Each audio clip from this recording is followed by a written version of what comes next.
कार्यकर्ता थे और उनको श्रद्धांजलि अर्पित करने के लिए, पुष्प अर्पित करने के लिए हम सब आज इकट्ठे हुए हैं।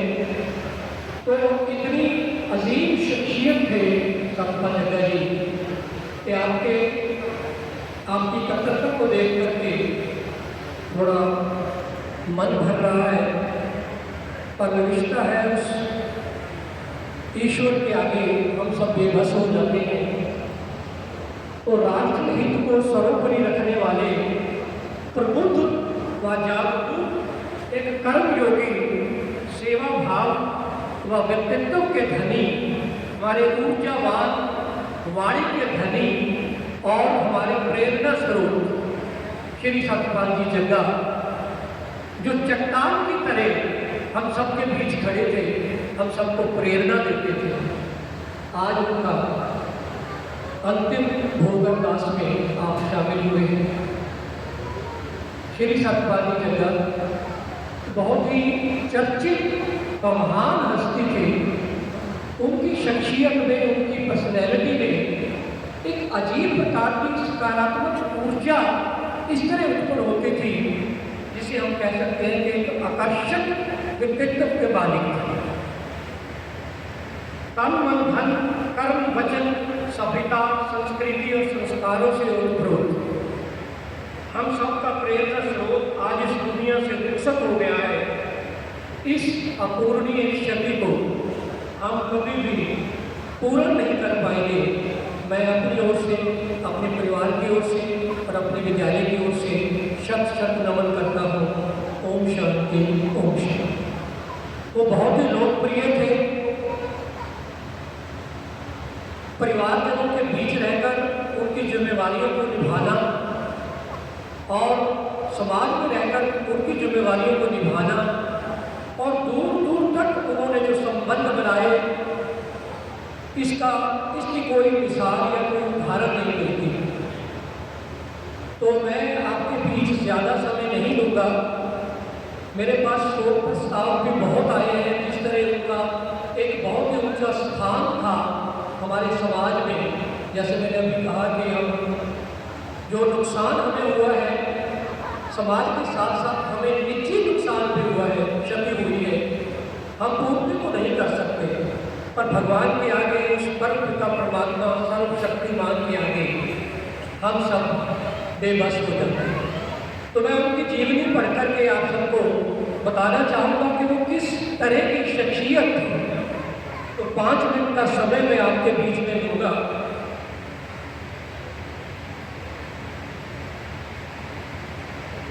23 मई का वो दिन, क्रूर दिन, जो बहुत ज़्यादा वो तकलीफ में थे।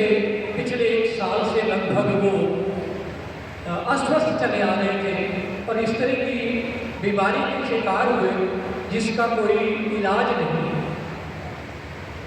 तो बड़ी विल पावर के साथ, बड़ी आयरन पावर के साथ, बड़े आत्मविश्वास के साथ फिर भी वो ठीक हुए और उन्होंने फिर से समाज के सेवा कार्य को, प्रकल्पों को बहुत अच्छे तरीके से निभाया।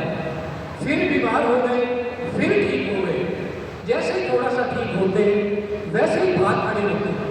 हम सब मिलकर के साथी मना भी करते थे लेकिन वो मानते नहीं। उनका भय था राष्ट्र सेवा, समाज सेवा और परिवार सेवा। तो उनकी जीवनी के बारे में 2 अल्फाज मैं यहाँ कहना चाहूँगा। वक्त का परिंदा है इंसान, एक दिन उड़ जाता है, बस जिंदगी है 2 दिन का मेला, आया भी अकेला और अकेला चला जाता है। आप सभी जानते हैं इलाके के प्रमुख समाजसेवी सतपाल जी जग्गा का इस दुनिया से जाना नववारी के लिए एक ऐसी क्षति है जिसकी भरपाई शायद ही कभी हो पाए। एक ऐसी अजीम शख्सियत, एक ऐसे व्यक्तित्व को हमने खो दिया है जो जीवन भर समाज सेवा को समर्पित रहा। नववारी की धरा पर पिता श्री अर्जुन दास जी जग्गा व माता श्री शीला देवी के घर सतपाल जग्गा जी का जन्म 13 नवंबर 1956 को हुआ। परिवार में वो सबसे बड़े थे। उनके छोटे भाई श्री विनोद जग्गा रिटायर्ड SC बहन वीणा रानी परिवार में उपस्थित हैं। हालांकि घर की परिस्थितियों के चलते वो अपनी शिक्षा को बीच में अधूरी छोड़ गए, ग्रेजुएशन नहीं कर पाए थे, लेकिन विभिन्न विषयों पर उनकी जब ज्ञान की बात करें तो इतनी बड़ी कमांड थी उनकी, हर विषय पर उनकी बहुत ही गहन अध्ययन और गहन ज्ञान था। हर व्यक्तित्व के सामने, हर बड़े से बड़े अधिकारी के सामने भी जब खड़े हो जाते थे तो बड़े से बड़े अधिकारी भी नतमस्तक होकर के उनकी बात को बड़े ध्यान से सुनते थे। ऐसा एक शख्सियत हम आज हो चुके हैं, उनको श्रद्धांजलि देने के लिए इकट्ठे हुए हैं।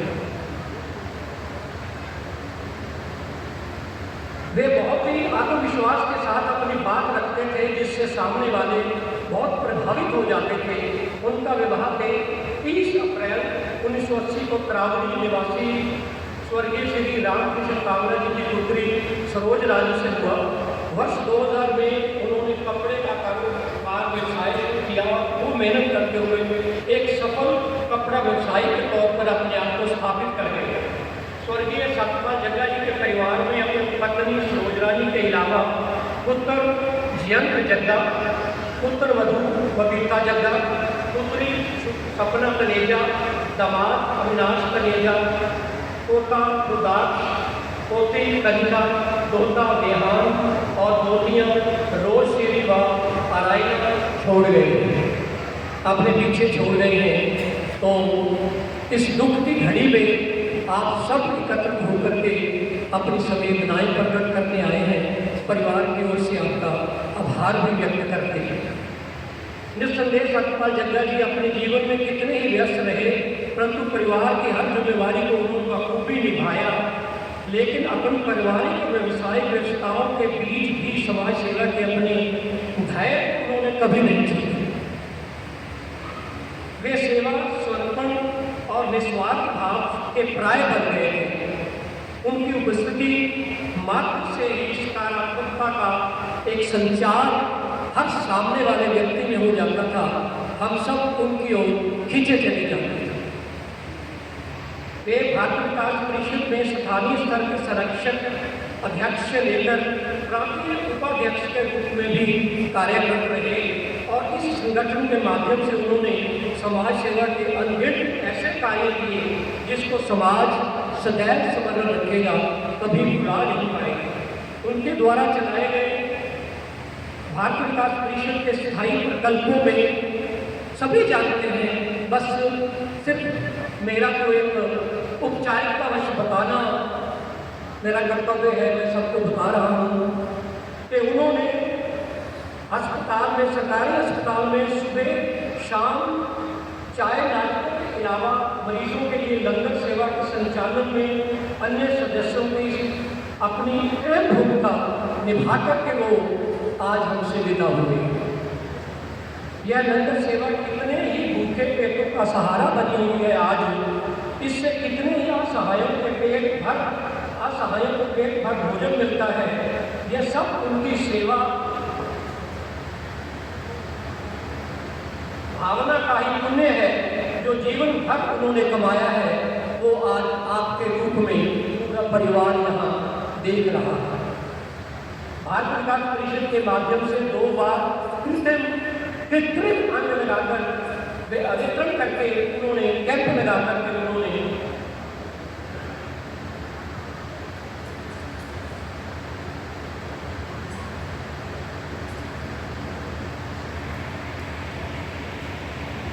वितरण करवाकर उन्होंने करीब 200 दिव्यांगों का सहारा बन गए थे वो।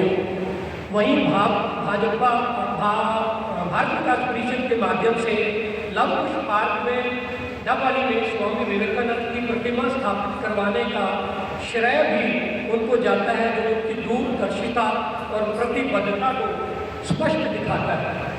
यही सेवा उनका कोरोना काल में भी दिखाई दिया।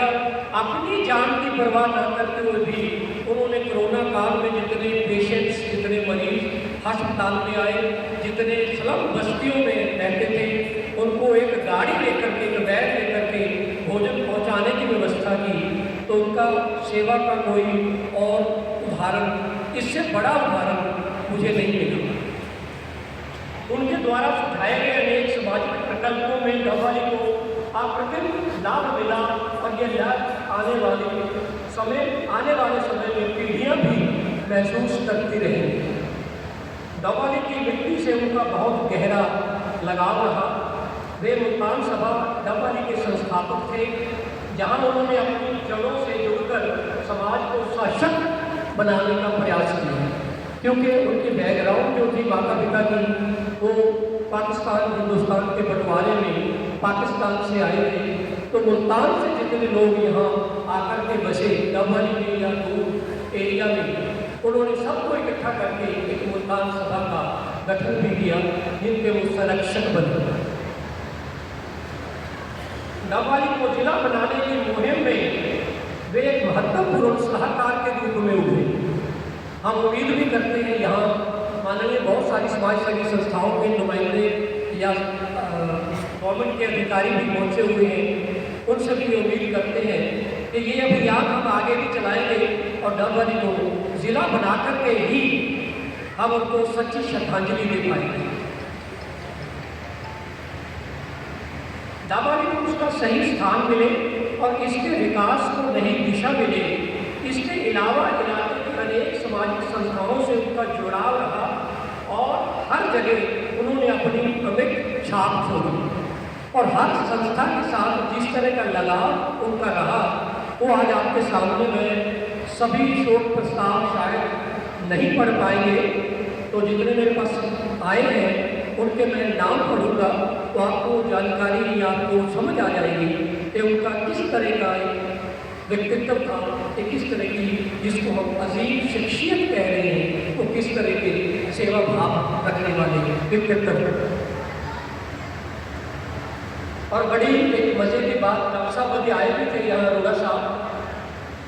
एक बार डबवाली के सरकारी अस्पताल में 2 डॉक्टरों का तबादला सरकार द्वारा किए जाने से नाराज होकर वे अस्पताल में भूख हड़ताल पर बैठ गए थे, सभी जानते हैं।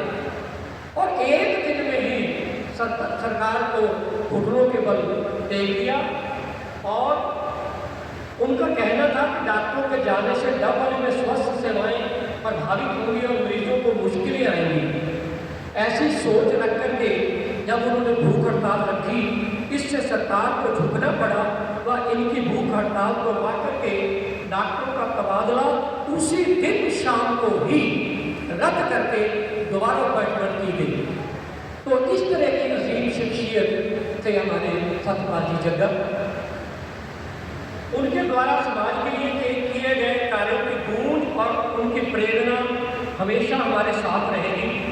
उन्होंने अपने साथ साथियों को हमेशा सिखाया कि समाज सेवा ही सबसे बड़ा धर्म है और निस्वार्थ भाव से किया गया कोई भी कार्य कभी व्यर्थ नहीं जाता।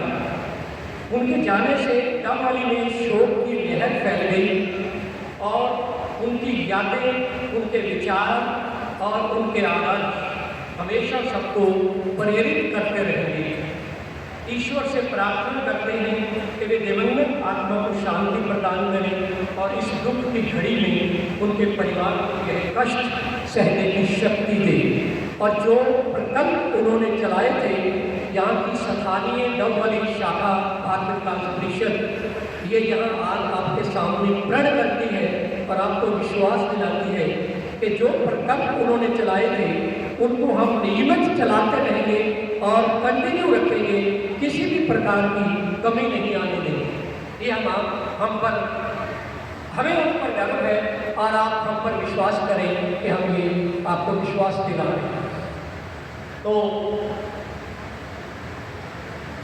इस जीवनी के बाद जैसे मैंने बताया कि उनकी बहुत सारी संस्थाओं के साथ बहुत सारा लगाव और सहयोग लेने की जो कला थी, उनके अंदर तकनीक थी, वो बहुत बड़ी तकनीक थी।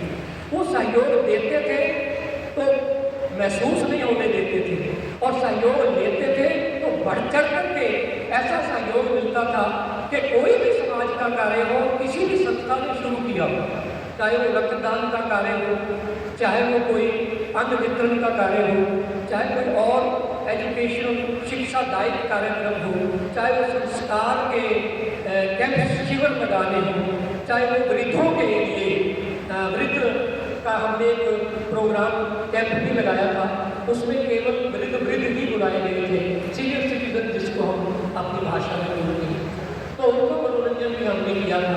तो ये प्रोजेक्ट जो उन्होंने चलाए थे वो ऐसे वो प्रोजेक्ट हम आपको विश्वास दिलाते हैं कि वो प्रोजेक्ट हम चलाते रहेंगे, सभी संस्थाओं का सहयोग लेते रहेंगे जैसे उन्होंने सहयोग लिया। और सभी संस्थाओं से ये जो शोध प्रस्ताव आए हैं बड़ा महसूस होता है, दूर दूर से इतने संपर्क, इतना मतलब सहयोग लेना, इतना संपर्क रखना, एक प्रेरणा स्रोत बन जाना हर व्यक्ति के लिए। तो सबसे पहले अपेक्स युवा club Dabwali, lottery club Dabwali, Shri Salasar Langar Sewa Samiti Dabwali,